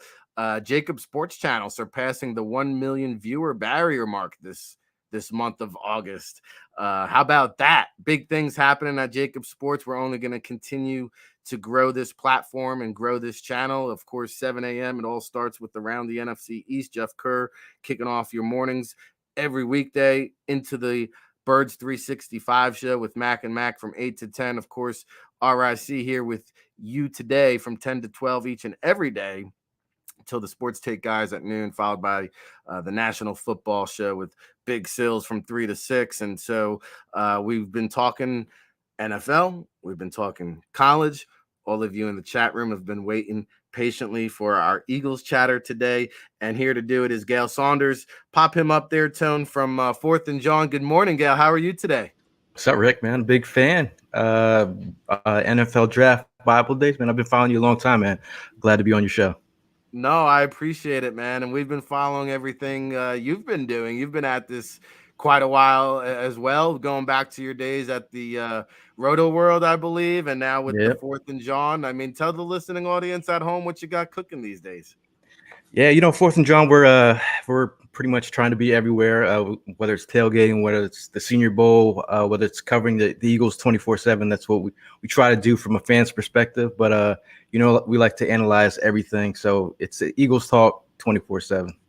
No doubt. There's a lot of content flowing over there at 4thandjohn.com. Go check it out. Make sure you follow Gail on Twitter. He's a great follow. And Eagles fans, you're going to love his breakdowns and analysis. Let's start off with your reaction to the Jalen Reagor news. I thought it was great that, Howie played this poker face the whole way, heaped praise on Jalen Reagor all preseason long when he showed us absolutely nothing.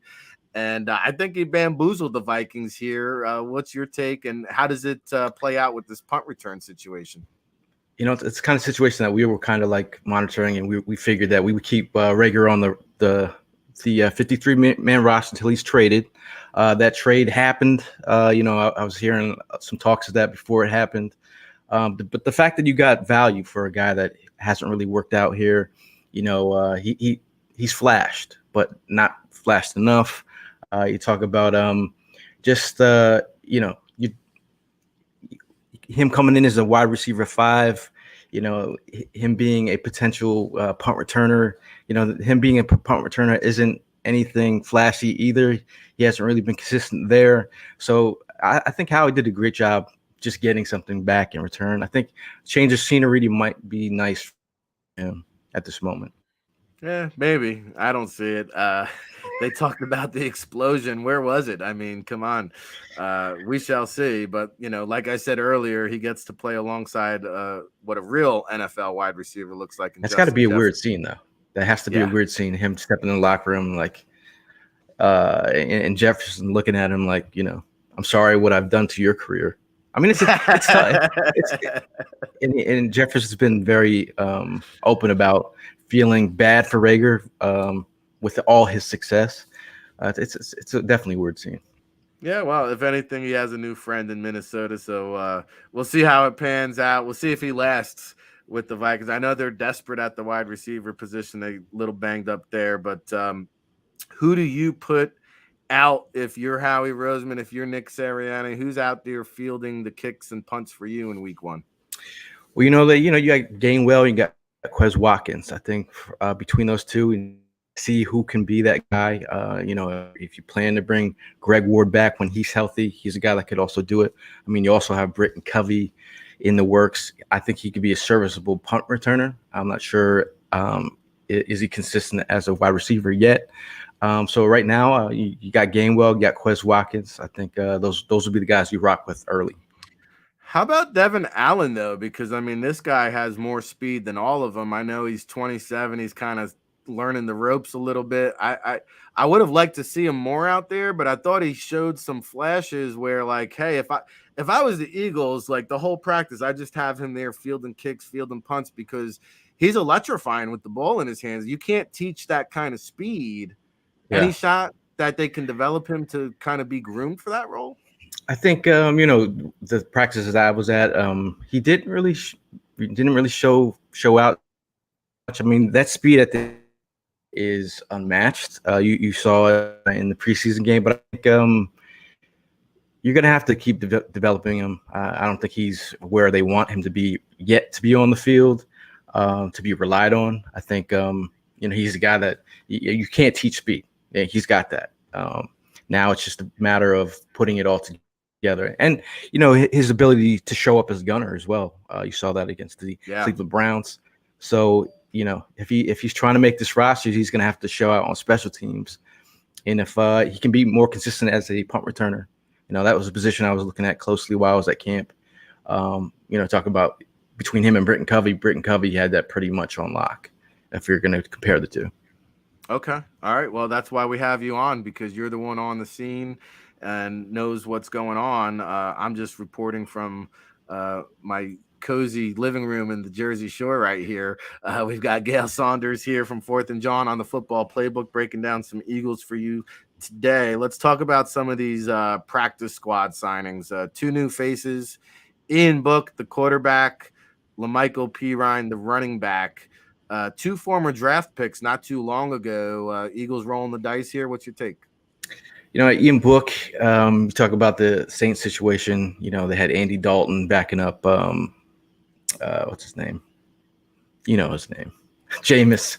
Winston. We just talked about him. Yeah, we just put him in the Super Bowl. Don't worry. I don't think there was room for him, with Taysom Hill being there as well. You talk about a guy who they're, trying to develop. He did get 1 start against the Dolphins when half the team got COVID that one time. You talk about a guy who at one point in time, he was one of the 2 quarterbacks with Jaylen Hurts to pass over 2,500 yards and rush over 500 yards. From an athletic pro, he's got the ability to make some plays with his legs. But again, you talk about Carson Strong and Reed Sennett. I think the Eagles didn't exactly get what they wanted to see from those guys. So if they think Ian Book is going to be that dude that they could develop, he could be a developmental project. Obviously, Sean Payton saw something in to draft him in the 4th round. But it's, we'll see. Yeah, we'll see. Howie likes to draft a quarterback, it seems like, almost every year, even if it's on day 3. So maybe one of these Jalen Reagor picks becomes that. If not, maybe Ian Book develops into that backup, because I don't see Gardner Minshew here. Reed Sennett, despite his roller coaster training camp, he was brought back on the practice squad, as was Anthony Harris, that I want to ask you about, because there was some uncertainty what would happen once they acquired Chauncey Gardner-Johnson. Anthony Harris was released. We didn't know if he would be coming or going. Kayvon Wallace, despite making the 53-man roster, still seems like he's on the bubble. What do you make? I think you're only as strong as your weakest link. The weakest link on this roster is probably the safety position. How do you assess the safeties? Now, the safeties, that was the one position when I was frequently asked, like every day, what position that I was concerned about going into the season. It was a safety group. I'm talking about, the depth. You're talking about Epps being a guy who only played 50% of snaps. He's forecasted in as your starter. You get Chauncey Gardner-Johnson, who is exactly what I was kind of looking for. I've been eyeing him up since draft days. He's a guy that the Eagles had interest in. He got out of college. They were at his pro day and they were working him out. So he's a guy that's been on my radar. He has that range. Now, when you talk about him versus Anthony Harris, that's pretty much the biggest difference, also size. But Anthony Harris, he hasn't really flashed too much in camp. He's been okay, but he hasn't been enough to write home to mom about being excited about. I guess he's a serviceable guy, but at the end of the day, I think him being on the practice squad, hopefully they figured to get him back on the roster. I think there's still some moves to be made. This 53 is not locked yet. I think there's still another move in the wings to be made by Howie. So, I think that Chauncey move was solid. That's we talk about range. You talk about where the Eagles have been picked apart. It's been in the middle of the field, the seams. And you have linebackers with Kaiser White coming off the bench. You just got range that can move, and then your safeties.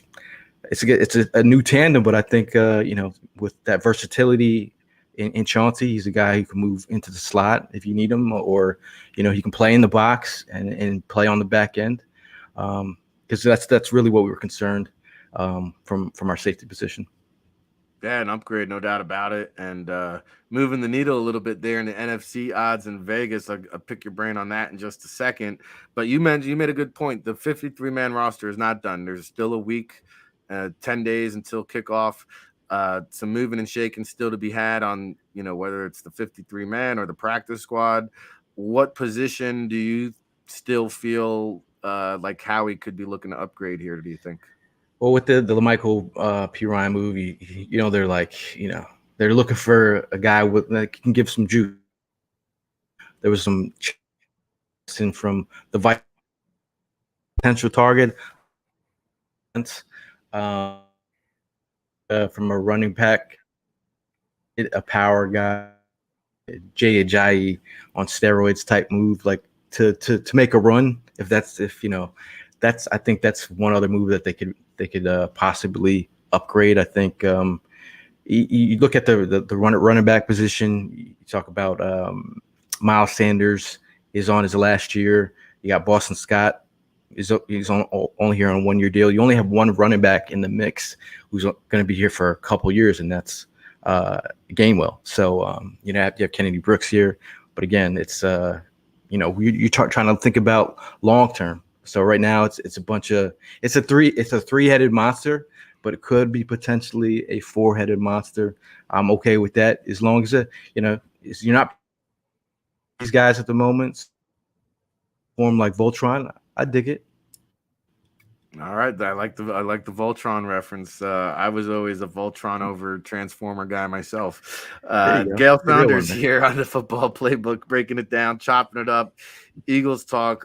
Let's go over to the division rival Cowboys, who are just desperate along that offensive line.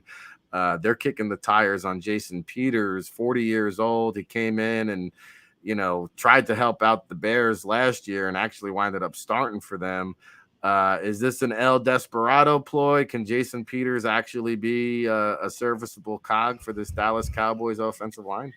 With all due respect, I love Jason Peters, but I do have to be real with myself. There's moments in time when he was with us, he just didn't have it consistently. He's a guy that he's been all world for a long time, but I think it's a desperation move on their front. I was on Philly 500 show just a week ago, and I said, I was asked about the Cowboys, and I said, that offensive line is one injury away, and I was like, can Smith and Zach hold up? And within 3 hours, Smith got injured, and here we are. So I mean, I think it's tough. I mean, that offensive line has had issues over the past.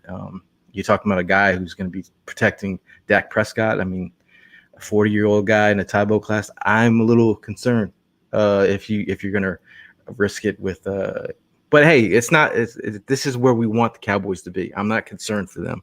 If that's what they have to do, live and die by Jason Peters protecting your blind side, so be it.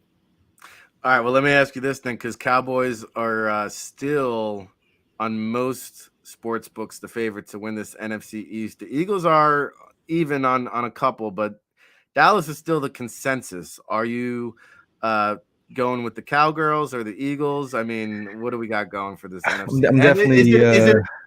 Is it a 2-horse race only? Or are you throwing the Commanders in there? I mean, Washington could sneakily do some things, but when you're betting on Wentz, it's Wentz is his own worst enemy. But I really do think the Eagles have done a tremendous job this year putting together a roster that is hands down one of the top rosters in the NFL. I think the Cowboys right now, they're just I like what they do defensively. Their front, DeMarcus Lawrence, Mike Parsons, all world. I think they're a serviceable defense. I like what they do, especially up front. I just really feel like they've dropped the ball in terms. I think you're gonna be relying on guys like Jalen Tolbert to come through. CD is CD, but overall, Dalton Schultz is a guy who I like his game. Was a big fan of his coming out of college, but I think and then you have Dak Prescott, who's been for his career he's done well.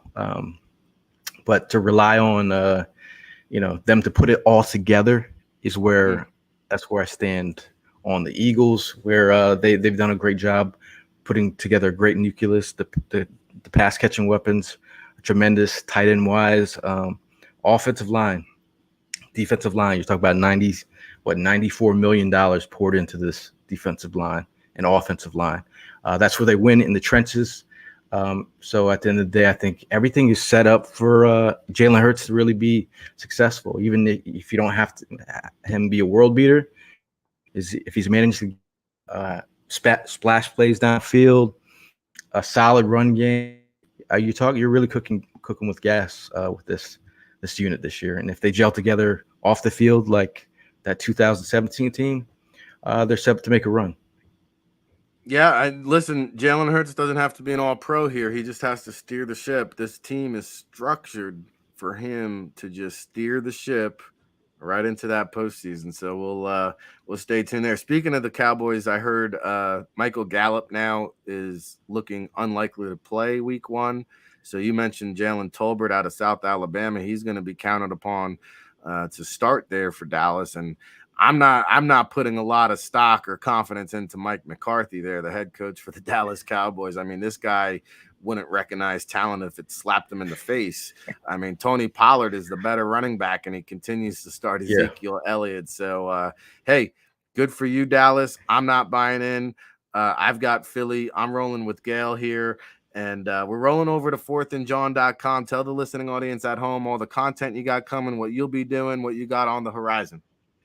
Well, we'll definitely be out there traveling. We'll be out there, we'll be traveling with Philly Sports Trips this year, really just supporting our Eagles. That's what we do. We're really we try to be everywhere that the Eagles are and try to get you intel that, other people won't get. We're just out there really just trying to, love on our birds like we always do. We'll be tailgating every home game. If you're looking for a tailgate, you don't have anyone to tailgate with at home game, show up to us. We're sponsored by Bud Light, free beer. We make cheesesteaks. We got free tomato pies from Conchi Bakery. It's all about just taking care of our fellow Eagle fans. That's what we do. Where do we locate you in the parking lot? Where do we come find you? Oh, we're usually in the G lot, but we could be anywhere. But check our socials. And the park. We do have a shout out to our DJ, DJ Lowski. We always have a DJ at our tailgates, so it's always a good time, good party. Shout out to my guy Evan Hearn, Prime. We have Hollis Thomas in the mix. He's been joining Fourth and John as of late, and Mal Davis and Chris Malley. So it's we're always talking the Eagles. It's something that we do. We can't stop. It's kind of an addiction. No, that's cool. And so, all right, follow at Eagle Sessions game day morning to see where they're at in the parking lot. And I saw the Eagles travel deal that you're affiliated with. Tell our listening audience a little bit more about that, because I believe that we have a lot of audience members that would be interested in that. I saw some kind of trip. Where are you going, down in Washington? You're organizing? We're doing a bus trip down there. You can jump on a bus. Everything's included. Your tailgate ticket, your ticket to the game. We'll be down there in Detroit. Same big trip. We'll be a resort down there, tailgating with a bunch of Eagle fans. The Arizona trips will be nice. I'm not a big fan of flying, but we'll be flying out. I was going to say, we're not taking the bus to Arizona, right? We're not taking the bus to Arizona. No, we're not. We're definitely flying. we got to get you out there, Rick. I mean, I don't know how much of a tailgater you are or a partier, but I know you know your music though. I know you know your music though. yes, I do. No, I promise you I'll be at least one tailgate. I can't promise it'll be on the road, but I'll get down there to one of these 4th and John tailgates. You can best believe it. And then we'll mosey on over to the Ocean Casino Resorts for the Eagles post game right after. But no, appreciate the time. I'm hoping that we can pop you on here throughout the season. So we'll chat off the air. I appreciate you hopping on here with us today. And buckle up. It's going to be a fun season. Go Birds, man. All right, there you have it. Gail Saunders making his football playbook debut here. Happy to chop it up and talk with him. He's been doing it for quite a while now. And so great lineup we had today. If you're just tuning in, you can catch the replay on JAKIB Sports YouTube channel. They're doing a great job, by the way, putting all the playlists together, isolating all our guest segments. So you can find that on the video archives. Big shout out to Tone and James and Xander and everybody behind the scenes that's making big things happen at the JAKIB Sports channel. Over 1 million viewers in August. We're just getting started. The season hasn't even begun. Oh my God, buckle up. It's a can't stop, won't stop affair, taking you up till 12 o'clock for about the next 15 minutes or so. Sports Take guys will be chopping it up from there, followed by Dan Cilio at 3. So you don't want to go anywhere. Just keep it locked here all day on JAKIB Sports. We're going to take a quick commercial break. Pay some bills. Before we do, or while the commercials are playing, hit the like button. Let's see if we can hit that 100 mark barrier today. And when we come back, we'll put a ribbon on it. We'll be back right after this, Tone.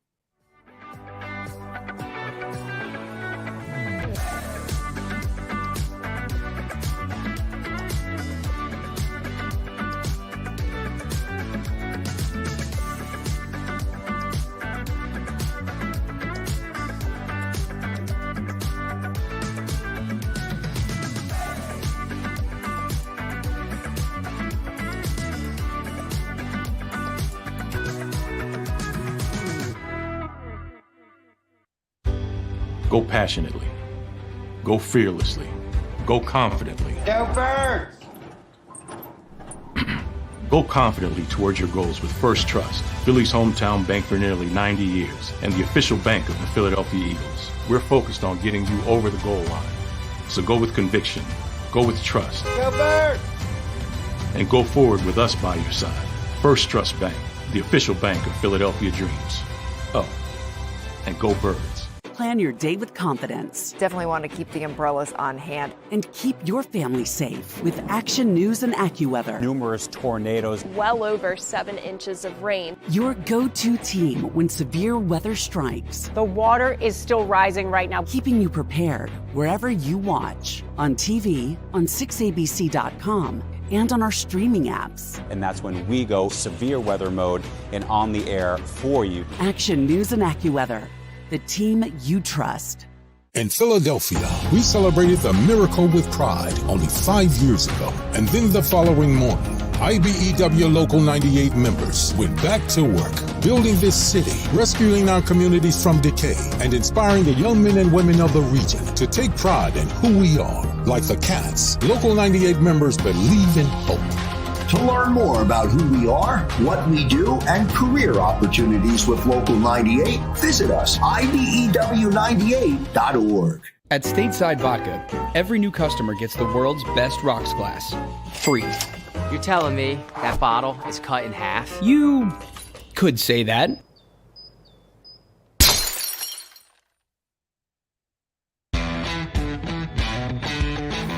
Go for the pulls and the pools. Go for the oohs and the ahs. Go for the bubbles and the bubbly. Go for the story and the stories. Go for the win. Go to Ocean Casino Resort. Book your trip at theoceanac.com.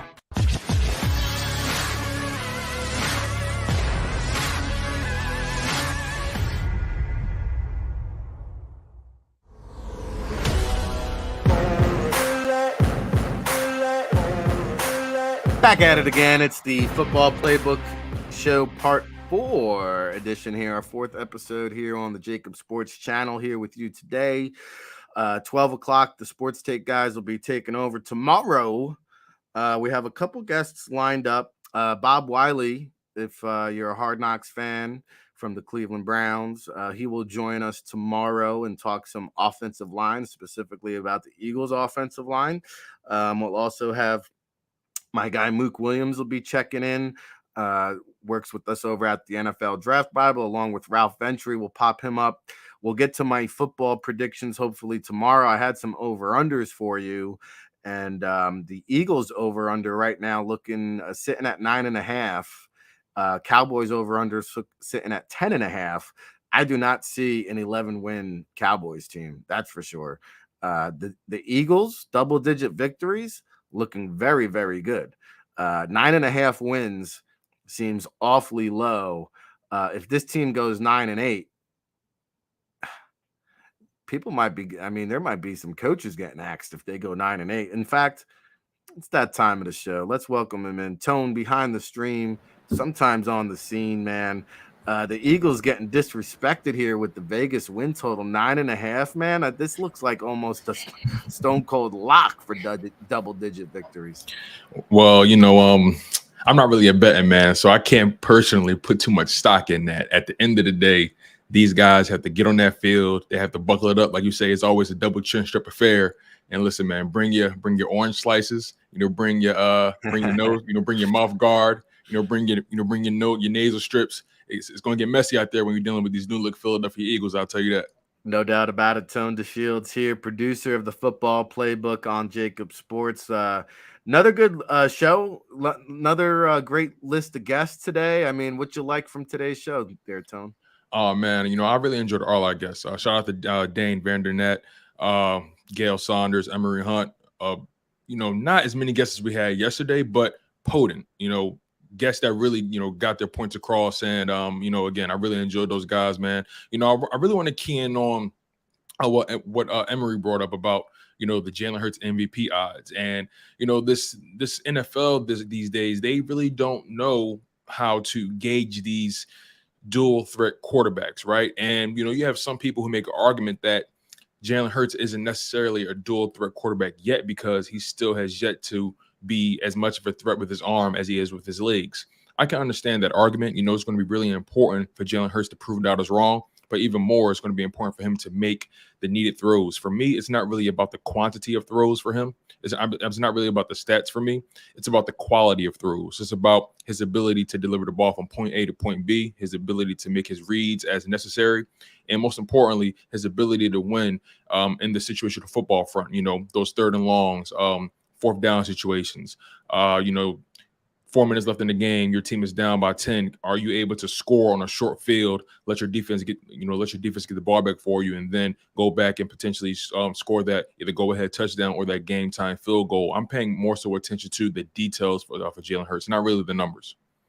No, I think it's about the efficiency. It's really about standing in the pocket, being able to take the big hit, deliver the big throw, and get through those progressions, and maybe not be so quick to tuck it and run, but you heard Emery say 5 touchdowns called back, so that would have boosted his throwing total. And I think, he did account for 10 rushing touchdowns. So when you're talking about MVP odds, one, you got to win. Eagles are going to win. They're going to go in the playoffs. And if they win this NFC East, well, Jalen Hurts is going to put up some numbers here.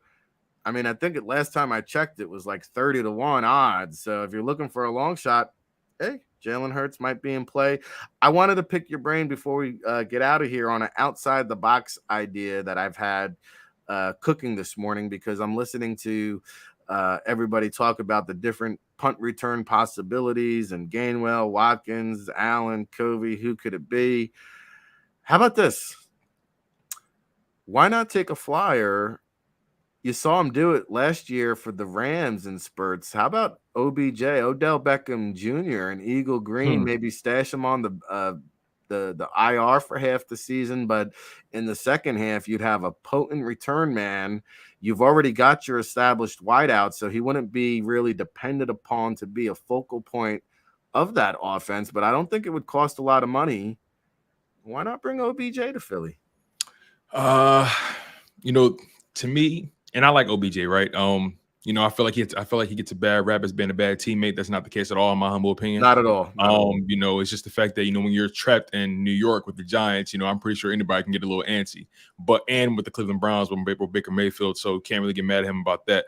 But OBJ being used in special teams at this point in his career, coming off of the ACL tear in the Super Bowl, I don't see him being fully comfortable with that. I see him being more comfortable being in that top 3 on the depth chart wide receiver role, like he was with the Rams, with Cooper Kupp, and before Robert Woods got hurt. That's why they brought him in. But I think OBJ at this point in his career, he wants to be in a situation where, one, he can win, and also he's being used the way he would like to be used, and that's in a 11 personnel situation like the Rams did. If he does come to Philadelphia, that would be spectacular overall for the offense. But I just don't see him being fully comfortable and actually as explosive in special teams. That actually may put him more at risk. All right, good point with the injury. Maybe not as explosive. He did get hurt playing wide receiver, though, not returning kicks. That's true. And you can't legislate injuries. So that's a good point as well. And I see somebody saying OBJ is going to cost crazy money. I don't think so, because he's really not going to be even able to play for half a season. So it's not about the money for him right now, I think that's people get it twisted a little bit. I understand the name of OBJ, but he went to the Rams on, I think, a league minimum. He didn't really get that much from the Rams either. He got the bonus money from the Super Bowl win, and he balled out in that Super Bowl, by the way. I don't think they win it unless he, starts that game off the way he does. I still believe OBJ has something left in the tank. He's not a number 1 wide receiver anymore, in my opinion, and that's no disrespect to him. I just think he's, I think he's over the hill in his career. Injuries have plagued him. Those knees are starting to buckle a little bit, and I think he'll be better used in that wide receiver 2 or 3 role, maybe that 2A, 2B role.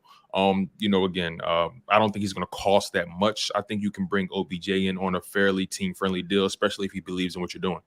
Yeah, I think you could get him on an incentive-laden friendly deal, and if he's looking to win back-to-back chips, looking to play for a contender, win a second Super Bowl, maybe he's a luxury piece that Howie Roseman continues to monitor here, and we'll continue to monitor all the Eagles happenings, all the NFL transactions in the waiver wire, and we'll have some college football action tonight that I'm really pumped up about. So we'll come back tomorrow. We'll talk about it. We'll be about it. We got another jam-packed edition on the Football Playbook. It's about that time to say goodbye, everybody. Make sure you smash the like button before we go.